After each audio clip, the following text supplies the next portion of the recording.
इलाहाबाद की जनता हमारे गठबंधन के प्रत्याशी को जिता करके भेजेगी, क्योंकि जनता इस बात को समझ चुकी है। सीट खाली हुई अवैध सिंह चौटाला के इस्तीफा देने के लिए, लेकिन वो ये कह रहे हैं कि मैंने किसानों के हित में जो है किसान हितैषी अपने आप को बता रही कि मैंने इस्तीफा दिया है और जितनी भी पार्टियां मेरे सामने चुनाव लड़ेगी वो सभी की सभी जमानत जब्त होगी। किसान के हित में जो काम किया है, किसान भी मूल्यांकन करता है ना, वो हर चीज का मूल्यांकन करता है। किस पार्टी ने नारा दिया, किसने नारा दिया और किसने काम किया, ये किसान अच्छी प्रकार से समझता है। अगर कांग्रेस के नेताओं की बात करें तो वो दावा करें कि जिस प्रकार हमने बड़ौदा उपचुनाव में जीत हासिल की थी, ठीक उसी प्रकार इलाहाबाद में भी जीत हासिल करें। इस किसान हितैषी होने का दावा वो करते हैं, बस वो 2-2 रुपए के चेक किसान को मुआवजे के नाते देते थे।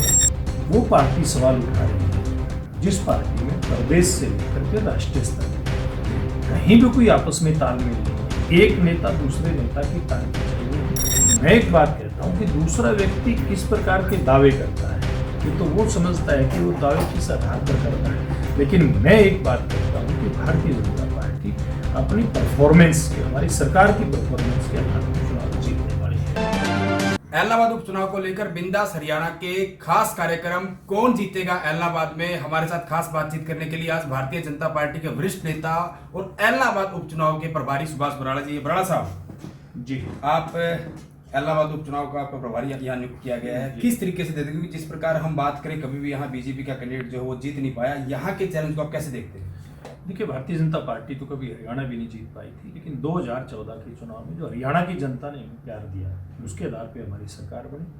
और जो भी उम्मीद अपेक्षा हो सकती है किसी भी प्रदेश के किसी भी वर्ग की, उन उम्मीदों को, अपेक्षाओं को हमारी सरकार ने पूरा किया।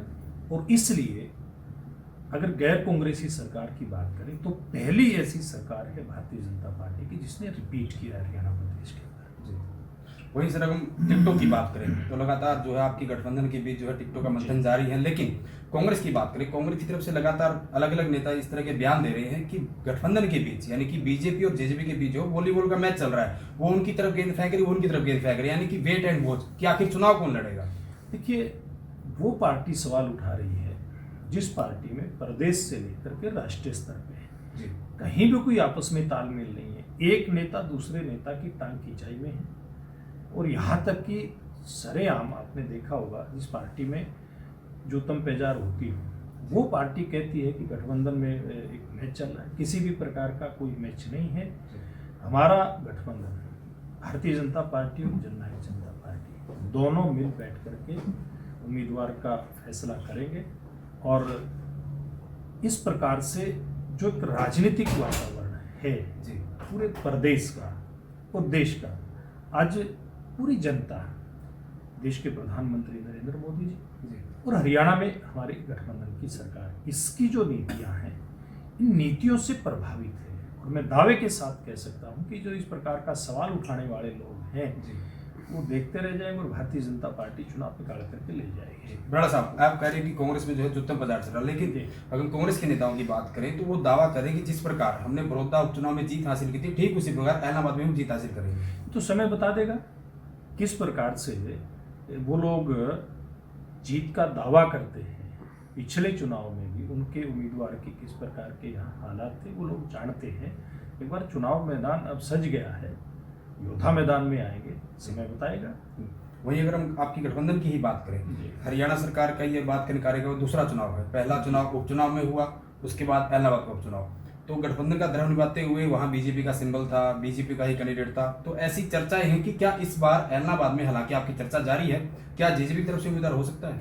देखिए, इसमें कहीं कोई समस्या नहीं है। जननायक जनता पार्टी का भी अपना अधिकार है, गठबंधन के नाते वो टिकट मांगता है, इसमें कहीं कोई दिक्कत नहीं है। लेकिन फैसला दोनों पार्टियां मिल बैठ करके करेंगी। जननायक जनता पार्टी लड़ती है तो भारतीय जनता पार्टी को कहीं कोई ऐतराज नहीं है, लेकिन फैसला दोनों मिल करके करेंगे कि कौन सी पार्टी का कौन उम्मीदवार मैदान के अंदर आएगा। बराड़ा साहब, वहीं अगर उपचुनाव की बात करें कि आखिर ये सीट खाली हुई अवैध सिंह चौटाला के इस्तीफा देने के लिए, लेकिन वो ये कह रहे हैं कि मैंने किसानों के हित में जो है किसान हितैषी अपने आप को बता रही कि मैंने इस्तीफा दिया है और जितनी भी पार्टियां मेरे सामने चुनाव लड़ेगी वो सभी की सभी जमानत जब्त होगी। देखिए, ये अवैध सिंह चौटाला हमेशा से इस प्रकार की हंगबाजी करते हैं, लेकिन मैं एक बात दावे के साथ कह सकता हूं कि कि हमारी परफॉर्मेंस के आधार पर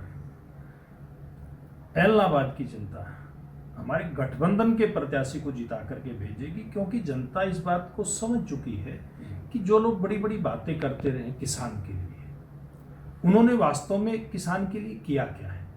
और भारतीय जनता पार्टी इसकी पहली बार स्पष्ट बहुमत की अपने दम पर, बेशक वो एनडीए की सरकार देश के अंदर बनी हो, हरियाणा के अंदर हमने पहली बार अपने दम पर जो सरकार बनाई, ये दोनों ही सरकारों ने मिल करके जो दावे करने वाले थे किसान के लिए, उनके दावों की हवा निकाल करके और किसान के हित में जो काम किया है। किसान भी मूल्यांकन करता है ना, वो हर चीज़ का मूल्यांकन करता है, किस पार्टी ने लारा दिया, किसने नारा दिया और किसने काम किया है।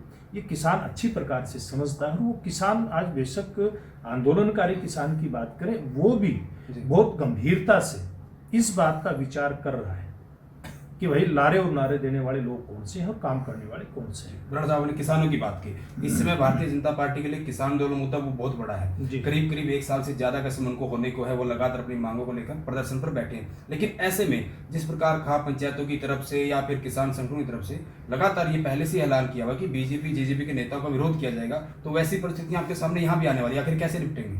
देखिए, मैं पहले भी एक बात कहता हूँ कि हम बहुत परिपक्व लोकतंत्र में रहते हैं। हर बहुत बड़ा एक लोकतांत्रिक देश है। इसमें किसी भी संगठन को, किसी भी व्यक्ति को अपनी बात कहने की आज़ादी है, लेकिन वहाँ एक मर्यादा भी है। मैं समझता हूँ कि सब किसान भाई अपनी मर्यादा में रह करके अपनी बात करेंगे। और जहाँ तक भारतीय जनता पार्टी की चुनाव कैंपेन की बात है, तो हमारा कैंपेन बहुत अच्छे प्रकार से चलेगा। मिल करके हम सब लोग चुनाव यहाँ पर अपने अपने हिसाब से लड़ेंगे। जी बराड़ साहब, आप लगातार जो है उपचुनाव जीतने का दावा भी कर रहे हैं ऐसा, लेकिन वहीं पूर्व मुख्यमंत्री और न्यायालय सुप्रीमो ओपन का चौटाला की बात करें तो चौटाला साहब की तरफ से एक लगातार बयान दिया जाता रहा, चाहे हम जींद रैली की बात करें या पहले की बात करें। हालांकि बड़ौदा में भी उसी तरह का जो है बयान वो दिया गया था कि इलाहाबाद उपचुनाव के जो नतीजे हैं वो पूरे के पूरे प्रदेश की राजनीति को प्रभावित करेंगे। देखिए, हर चुनाव का अपना एक अलग महत्व होता है। इलाहाबाद का चुनाव का भी अपना एक महत्व है। लेकिन मैं एक बात कहता हूँ कि दूसरा व्यक्ति किस प्रकार के दावे करता है, ये तो वो समझता है कि वो दावे किस आधार पर करता है। लेकिन मैं एक बात कहता हूँ कि भारतीय जनता पार्टी अपनी परफॉर्मेंस के, हमारी सरकार की परफॉर्मेंस के आधार पर चुनाव जीतने वाली है। जी, वहीं हम पूर्व मुख्यमंत्री भूपेंद्र सिंह हुड्डा की बात करें तो लगातार भी किसानों के मुद्दे पर उनके बार बार बयान आते रहते हैं कि भारतीय जनता जो पार्टी है वो किसानों को बर्बाद करने में तुली हुई है। देखिए, ये मैं कहता हूँ कि किसान आज मूल्यांकन खुद करता है। जिन लोगों की सरकारें हैं आजू बाजू के प्रदेश में है, वो बताए ना किसान की कौन सी फसल को किस भाव के ऊपर खरीद रहे हैं। जी, गन्ने का रेट हमने सबसे ज़्यादा दिया, हमारा देख करके पंजाब ने बढ़ाया, लेकिन उनसे ज़्यादा आज भी हम दे रहे हैं। भावांतर भरपाई योजना हम लेकर के आए।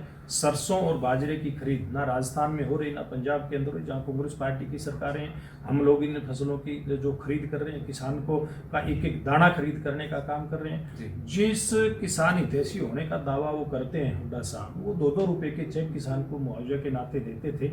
हमारी सरकार ने 12-12 हज़ार रुपये के चेक किसान को दिए हैं मुआवजे के। फसल बीमा योजना हमारी सरकार लेकर के आई है।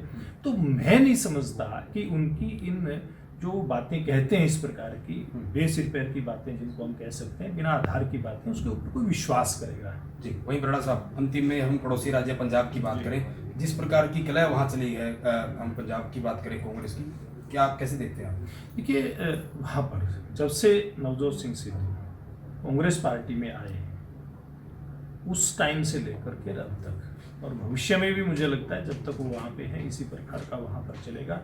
जिस प्रकार की अति महत्वाकांक्षा के चलते उन्होंने भारतीय जनता पार्टी छोड़ी, कांग्रेस पार्टी में आए। कांग्रेस पार्टी ने उनको प्रदेश पंजाब कांग्रेस की उन्होंने कमांड भी दे दी। उनके कहने से, उनके दबाव में मुख्यमंत्री का बदलाव भी हो जाता है, लेकिन उसके बाद भी वो व्यक्ति संतुष्ट नहीं है। तो इस प्रकार से उनका क्या हाल होगा ये तो समय बताएगा। जी बिल्कुल।